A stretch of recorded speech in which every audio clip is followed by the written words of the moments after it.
Na tarde de 9 de dezembro de 2018, a veterinária Lorena Paiva, de 29 anos, chegou a um luxuoso apartamento em Balneário Camboriú para o que prometia ser um simples encontro. O anfitrião era um estrangeiro charmoso e o cenário, um cartão postal. Enquanto isso, a poucos quilômetros dali, uma família vivia a angústia de procurar por uma jovem desaparecida, um caso que parecia não ter pistas. A investigação estava parada e a esperança diminuía a cada hora. Ninguém imaginava que os dois casos estivessem ligados, até que naquele apartamento, um objeto aparentemente inofensivo, uma coleira rosa com um nome gravado, se tornou a peça-chave para desvendar um plano cruel. Esta é a investigação completa de como a observação de uma mulher atenta desmascarou um predador e revelou o que realmente acontecia portas adentro. Se você gosta desse tipo de conteúdo, diga-nos de onde está assistindo e inscreva-se no canal para acompanhar nossos vídeos diários. No início do verão de 2018, a cidade de Balneário Camboriú, em Santa Catarina, estava em plena atividade. O período correspondia à alta temporada turística. Os prédios de apartamentos ao longo da orla apresentavam alta ocupação, e o ambiente sonoro era dominado por festas e pelo movimento constante de pessoas. Nesse cenário, uma mulher de 29 anos se preparava para um encontro que acreditava ser casual. Seu nome era Lorena Paiva. Ela era médica veterinária e trabalhava em uma clínica com preços populares. Seu principal objetivo profissional era fundar um abrigo para o resgate de animais de rua. Pessoas próximas a descreviam como uma pessoa gentil, mas também extremamente observadora, uma característica desenvolvida em sua profissão. Sua conexão com animais era um ponto central de sua identidade e de suas interações sociais. A pessoa que ela iria encontrar se apresentava como Álvaro. Ele afirmava ser europeu e, durante as conversas por um aplicativo de relacionamento, demonstrou um grande interesse por cães. Essa afinidade foi o principal fator que motivou Lorena a aceitar o convite para conhecê-lo pessoalmente. A comunicação entre os dois indicava interesses em comum e criava uma base de confiança inicial. O convite foi formalizado no dia 3 de dezembro de 2018. As mensagens trocadas, que mais tarde se tornariam evidências cruciais, detalhavam o plano para o encontro. Álvaro sugeriu um passeio à beira-mar, seguido de uma visita ao seu apartamento de temporada. O imóvel estava localizado na Barra Sul, uma área nobre da cidade, próxima ao Mole. Para Lorena, a proposta parecia segura e comum para um primeiro encontro. Ela não tinha motivos para suspeitar de segundas intenções. O local era público, o prédio era movimentado e o homem parecia ter um perfil compatível com o seu. A expectativa era de um passeio agradável, finalizado com uma conversa em um ambiente tranquilo. Nada nos fatos preliminares indicava o que estava prestes a acontecer. A fachada de normalidade era completa e bem construída. O que Lorena Paiva não sabia era que cada detalhe daquele convite fazia parte de um plano calculado. O cenário de festa e descontração de Balneário Camboriú servia apenas como pano de fundo para uma situação de risco iminente.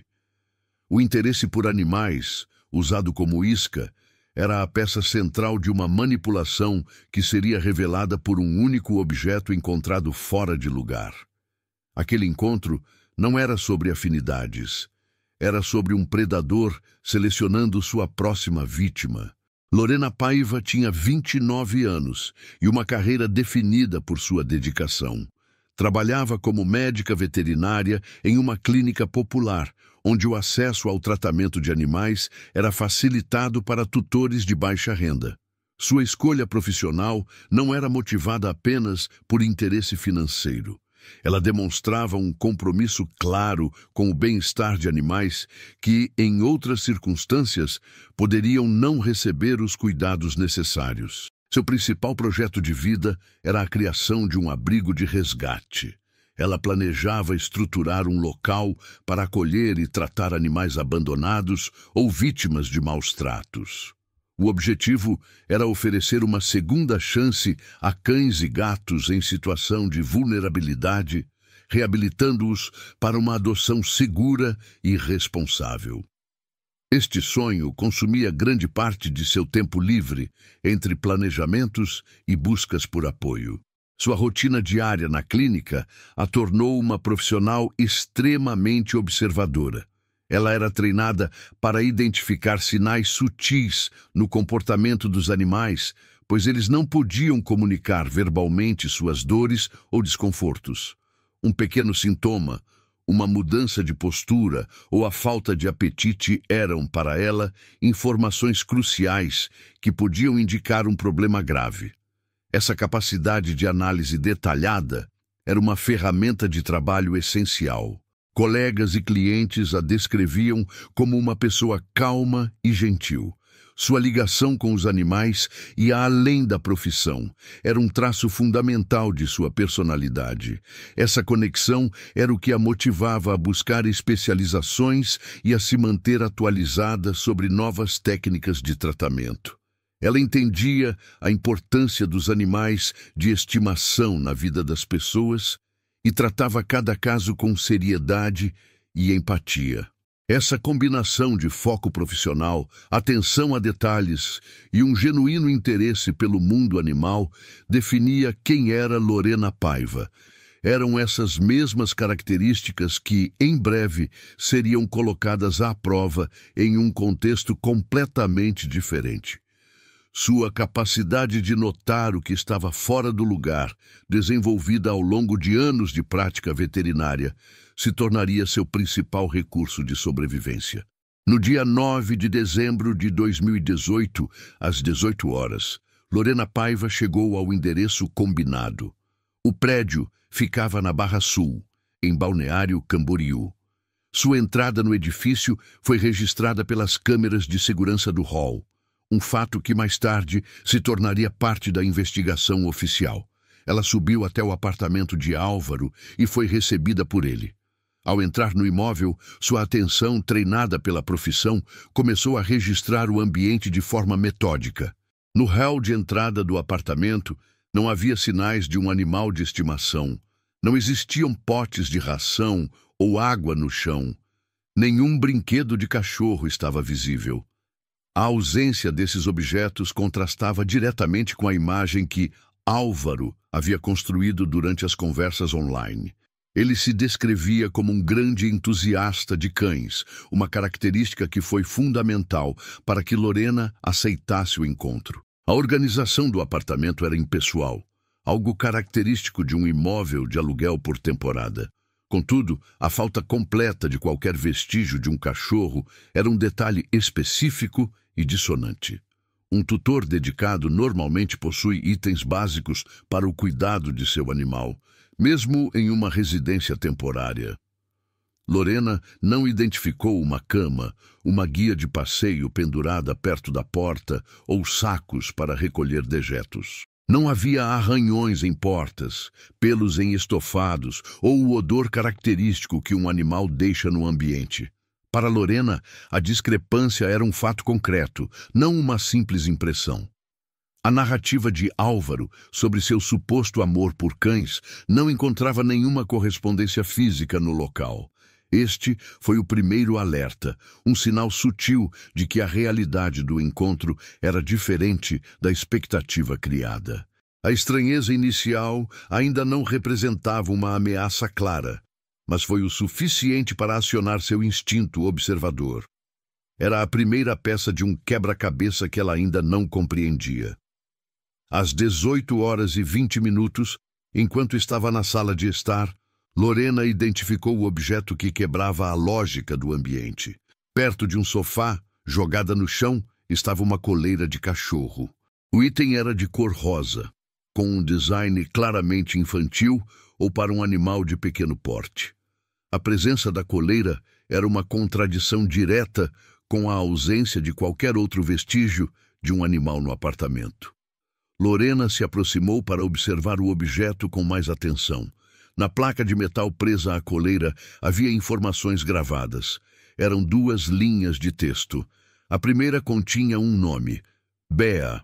A segunda linha exibia um número de telefone completo, com código de área. Aquele acessório de aparência inocente tornou-se o foco de sua atenção. O objeto não parecia pertencer a um animal adulto ou a um cachorro que Álvaro pudesse ter.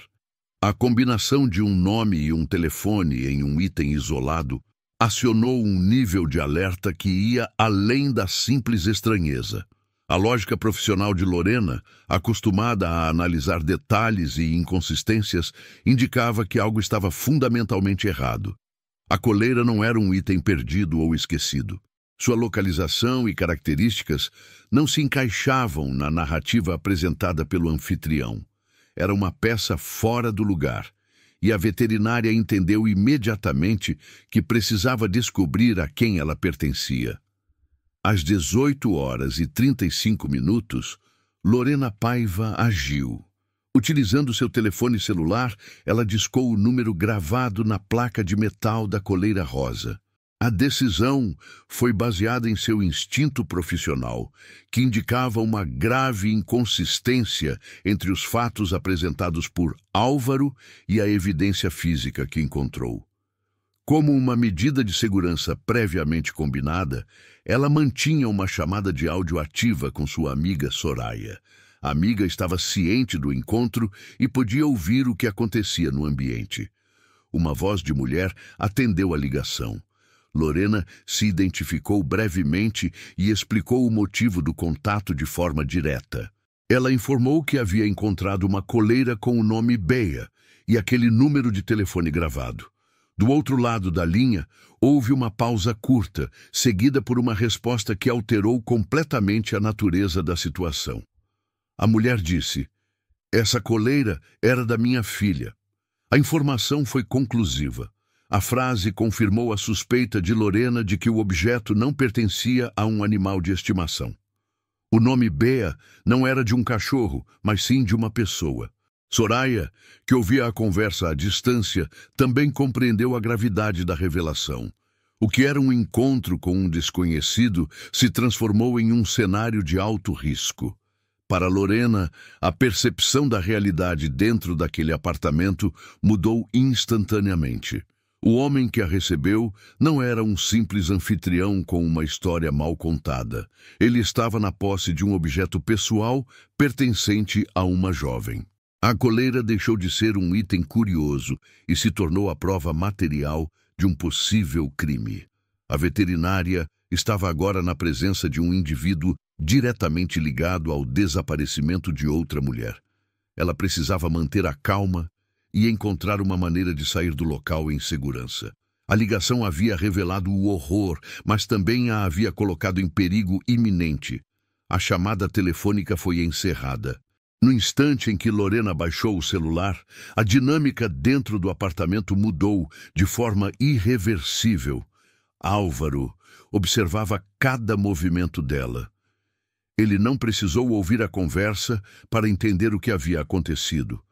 A mudança na postura de Lorena e o silêncio que se seguiu foram suficientes. Ele compreendeu que sua farsa havia sido descoberta.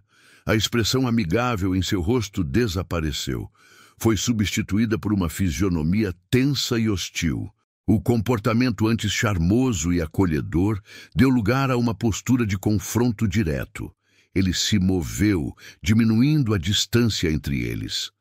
A máscara social que ele usava havia se desintegrado por completo. Ele não fez perguntas. Suas ações foram imediatas. Com um movimento rápido, ele avançou e tentou tomar o telefone celular da mão de Lorena. O aparelho era, naquele momento, a prova do contato que ela havia feito e sua única linha de comunicação com o exterior. Lorena reagiu por instinto, segurando o telefone com força e recuando um passo. O confronto tornou-se físico. Ele agarrou o braço dela, tentando forçá-la a soltar o aparelho. A tentativa não era um pedido, mas uma ação de força. A violência da sua abordagem confirmou a ameaça que Lorena havia acabado de perceber. O homem que a convidou para um passeio à beira-mar não existia mais. Em seu lugar estava um agressor determinado a recuperar o controle da situação e a eliminar a evidência que o expunha. A disputa foi breve, mas demonstrou a disparidade de força física entre os dois. Lorena conseguiu manter a posse do celular, mas o ato de violência quebrou qualquer possibilidade de dissimulação. Ela estava trancada em um apartamento com um indivíduo perigoso, cuja verdadeira natureza acabara de ser revelada. A situação havia escalado de uma suspeita incômoda para um perigo real e imediato. A confrontação física cessou. Lorena entendeu que a resistência direta seria ineficaz. Sua prioridade mudou da defesa para a fuga.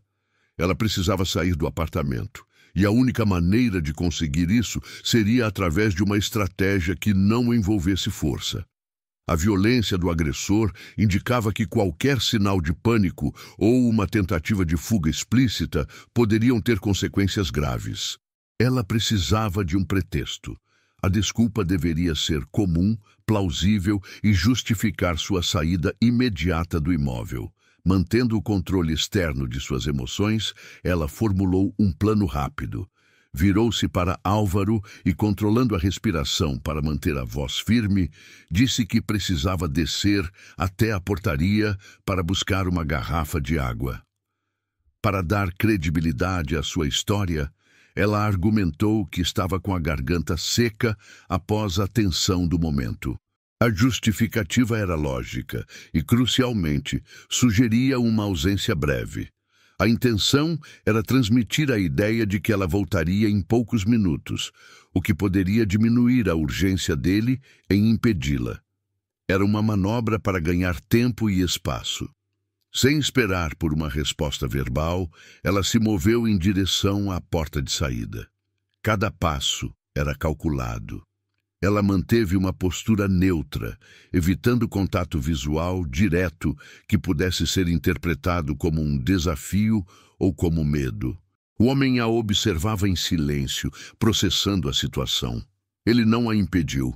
Lorena alcançou a porta, girou a maçaneta e saiu para o corredor do andar. Ela fechou a porta atrás de si, criando a primeira barreira física entre ela e o agressor. Uma vez no corredor, não correu. Caminhou em um ritmo normal em direção ao elevador para não alertar o agressor com o som de passos apressados. Seu objetivo era chegar à segurança da portaria sem levantar mais suspeitas. O plano de fuga silenciosa havia sido executado com sucesso. Ao chegar à portaria, Lorena Paiva estava em um local seguro. Ela não hesitou.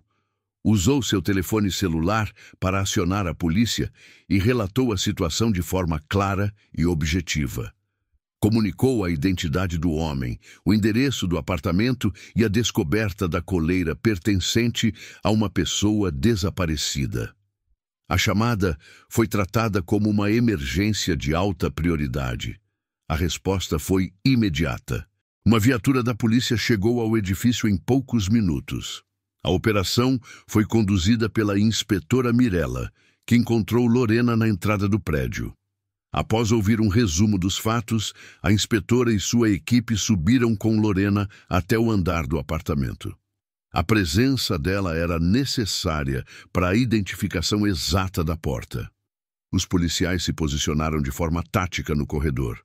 Ao baterem na porta e se identificarem, não houve resposta imediata. A equipe forçou a entrada no imóvel. O homem que se apresentava como Álvaro foi encontrado no interior do apartamento, visivelmente surpreso com a chegada da polícia. Ele não teve tempo para reagir ou tentar uma fuga. Ele foi imobilizado e detido no local. O boletim de ocorrência registrou a prisão em flagrante às 18h50, apenas 15 minutos após a ligação de Lorena para o número na coleira. A ameaça imediata havia sido neutralizada. O suspeito foi levado sob custódia para a delegacia, enquanto o apartamento era isolado para o trabalho da perícia técnica. Com os suspeitos sob custódia, o foco da investigação se voltou para a principal evidência material. A coleira rosa foi lacrada em um saco de provas e encaminhada ao laboratório de perícia técnica da Polícia Civil. O responsável pela análise foi o perito Donato, um especialista em microvestígios.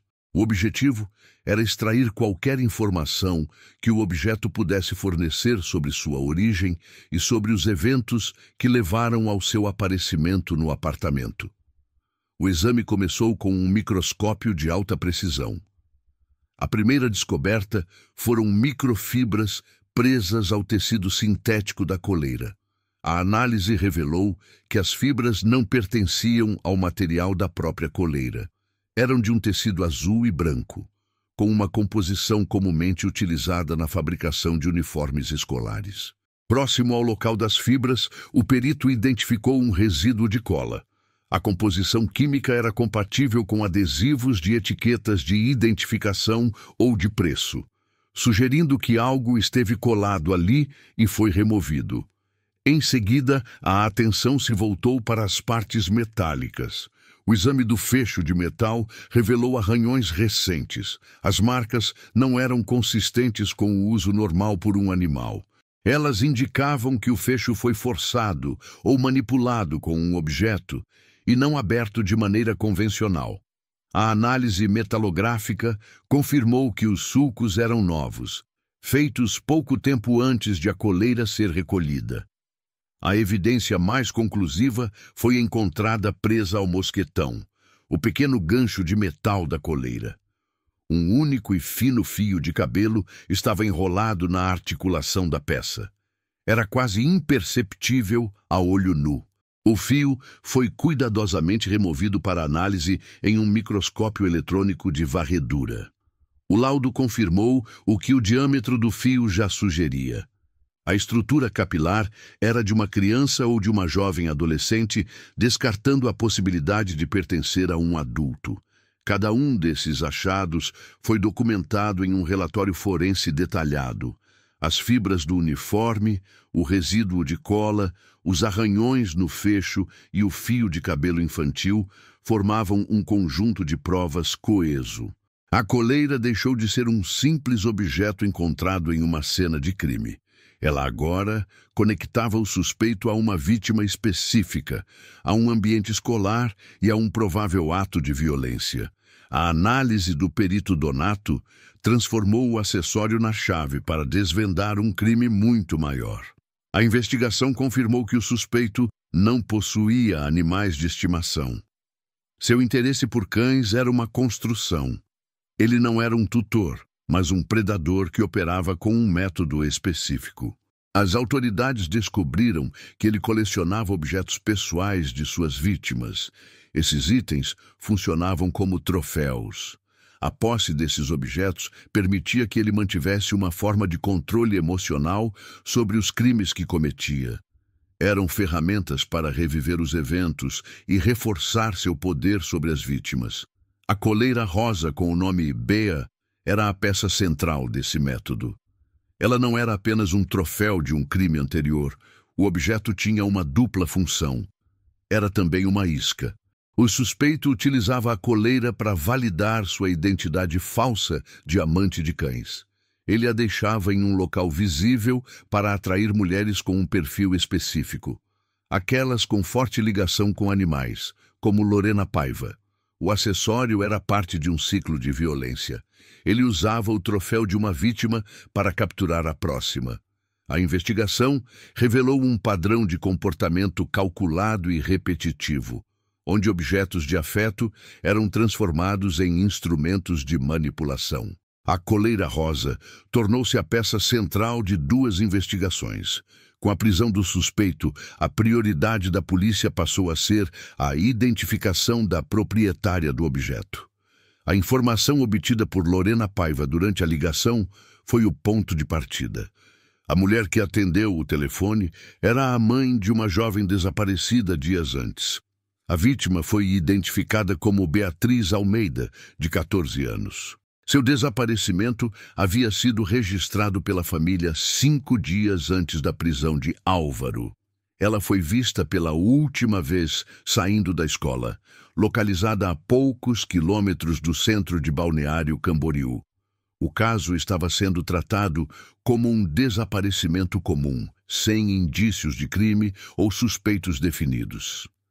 A investigação estava estagnada por falta de pistas concretas. O número de telefone gravado no objeto pertencia à mãe de Beatriz. A ligação de Lorena Paiva foi o evento que uniu os dois casos, que até então corriam em paralelo e sem qualquer conexão aparente. A inspetora Mirella foi responsável por contatar a família Almeida de forma oficial. Eles foram informados de que um objeto que poderia pertencer à filha havia sido recuperado e foram solicitados a comparecer à delegacia para o procedimento de reconhecimento. Na delegacia, o objeto foi apresentado aos pais de Beatriz em uma sala reservada. A mãe da jovem, ao ver a coleira, confirmou a identidade do item sem hesitação. Ela informou aos investigadores um detalhe que a análise forense já sugeria. A coleira era, na verdade, um chaveiro personalizado que Beatriz usava pendurado em sua mochila escolar. O nome Bea era seu apelido de infância. A peça havia sido um presente e suas características eram inconfundíveis para a família. O reconhecimento do objeto foi um momento de confirmação para os pais. A angústia da incerteza foi substituída pela certeza do envolvimento de um criminoso no desaparecimento da filha. Ao mesmo tempo, a descoberta forneceu a primeira pista tangível em quase uma semana de buscas infrutíferas. A dor da confirmação veio acompanhada de um alívio processual. Agora, a polícia tinha um caminho claro a seguir. Para a investigação, o impacto foi imediato e transformador. A confirmação de que a coleira pertencia a Beatriz Almeida transformou Álvaro no principal suspeito do desaparecimento da jovem. Ele agora estava formalmente ligado a 2 crimes distintos: a agressão e o cárcere privado tentado contra Lorena Paiva e o sequestro ou possível homicídio de Beatriz. A investigação, que antes não tinha uma linha clara, agora possuía um foco definido. A descoberta destravou novas ações de busca. Com um suspeito identificado, a polícia pôde solicitar mandados para vasculhar o histórico de localização do seu celular, os registros de seu veículo e as imagens de câmeras de segurança nos trajetos entre a escola de Beatriz e o apartamento na Barra Sul. As buscas pela jovem, que antes eram amplas e sem direção, puderam ser concentradas em áreas que o suspeito frequentava. A observação de Lorena Paiva e sua decisão de ligar para o número na coleira foram, portanto, o ponto de virada. A ação não apenas garantiu sua própria segurança, mas também forneceu a primeira pista concreta no caso de uma jovem desaparecida, permitindo o reinício das buscas com uma nova direção e um suspeito em custódia. O que era um acessório infantil se tornou a peça fundamental para conectar um predador à sua vítima anterior. A prisão do suspeito repercutiu entre os moradores do edifício. A investigação policial agora se expandia para além do apartamento. Depoimentos de vizinhos foram coletados. Uma das testemunhas foi Dona Jandira, uma moradora do mesmo andar. Ela informou aos investigadores que havia notado entradas e saídas noturnas suspeitas no apartamento do homem. Segundo seu relato, ele recebia mulheres diferentes em horários tardios, um padrão que lhe pareceu incomum. Outros moradores confirmaram a existência de eventos estranhos. Eles relataram ter ouvido o que descreveram como gritos abafados nos corredores em mais de uma ocasião. Esses sons, contudo, nunca haviam sido formalmente reportados à administração do prédio. O motivo era o contexto do local, um edifício de temporada, com alto fluxo de turistas e festas frequentes. Os ruídos foram interpretados como parte da movimentação normal do verão. As informações dos moradores foram cruzadas com as provas materiais. A análise das câmeras de segurança do hall de entrada confirmou o depoimento de Dona Jandira. As imagens mostravam o suspeito entrando no prédio, acompanhado de outras mulheres em datas anteriores à chegada de Lorena. Os registros visuais validaram a suspeita de que ele operava de forma repetitiva, utilizando o mesmo local para atrair suas vítimas. Com a prisão, as peças se encaixaram. As visitas noturnas, os sons nos corredores e as imagens das câmeras deixaram de ser eventos isolados. Juntos, eles revelaram um padrão de comportamento predatório que ocorria dentro do prédio. As pistas existiam, mas haviam sido ignoradas, diluídas no anonimato e no ruído da alta temporada. A ação de Lorena Paiva foi o que deu contexto a esses ecos e expôs a atividade criminosa que passava despercebida. O caso gerou uma discussão imediata sobre a segurança em imóveis de aluguel por temporada na região. A investigação avançou para a análise dos dispositivos eletrônicos apreendidos com o suspeito. Peritos em crimes digitais foram encarregados da extração de dados de seu telefone celular e de um computador portátil. O foco principal era o aplicativo de relacionamento onde ele conheceu Lorena Paiva e outras possíveis vítimas. O objetivo era mapear seu método de comunicação e identificar padrões. A análise confirmou as conversas com Lorena, mas também revelou contatos com pelo menos outras 4 mulheres. Essas interações ocorreram nas semanas que antecederam a prisão. Ao comparar as diferentes conversas, os investigadores identificaram uma metodologia clara e repetitiva. O suspeito não improvisava, ele seguia um roteiro. O método de abordagem era consistente. Em todas as conversas, ele se apresentava como um europeu em viagem e, de forma proeminente, mencionava seu suposto amor por cães. Essa informação era introduzida logo no início do contato e servia como o principal ponto de conexão com as mulheres que selecionava. A estrutura das mensagens era quase idêntica. Ele utilizava frases e perguntas repetidas para construir uma imagem de confiança e de interesses em comum. O convite final seguia o mesmo roteiro: um passeio casual na orla, seguido de uma visita ao seu apartamento de temporada para supostamente apresentar seu cachorro. Era o mesmo plano proposto a Lorena Paiva. As mensagens provavam que o encontro não foi um evento isolado, mas parte de uma operação contínua. As evidências digitais demonstraram que os crimes não eram atos impulsivos. Havia um planejamento claro e uma metodologia de seleção de vítimas.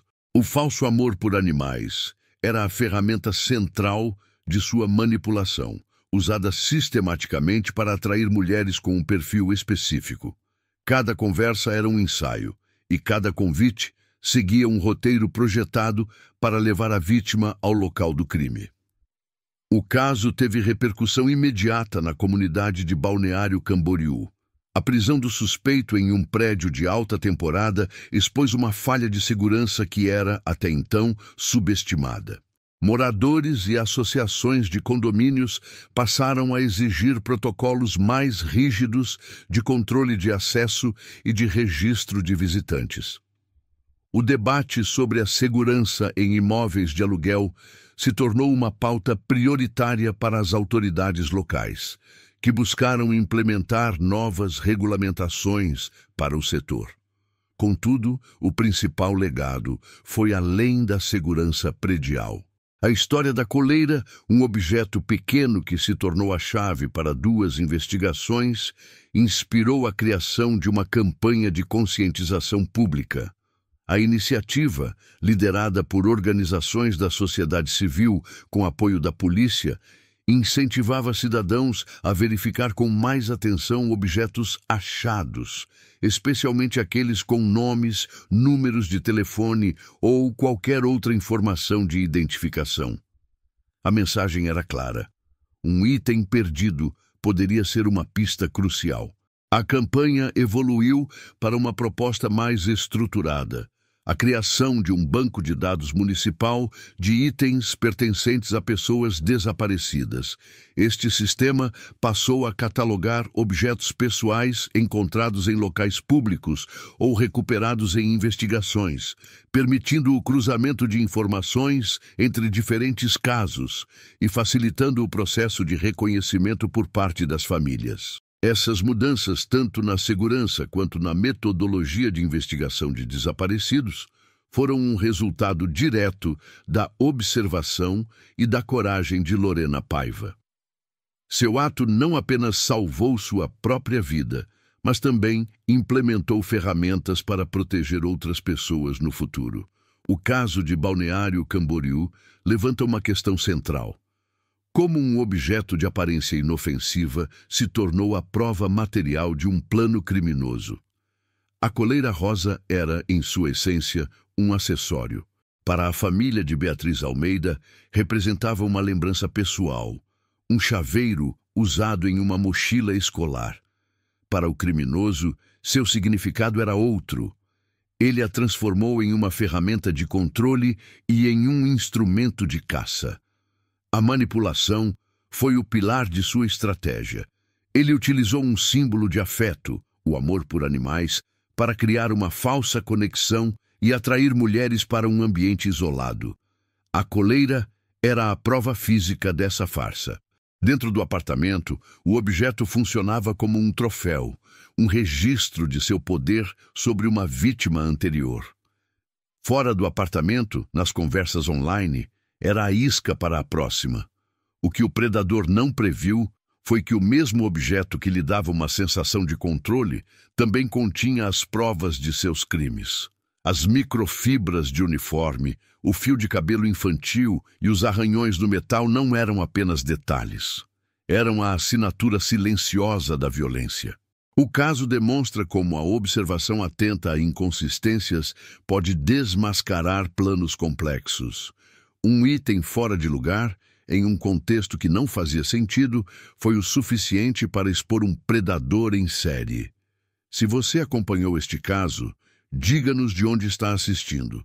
Inscreva-se no canal para continuar a acompanhar nosso conteúdo.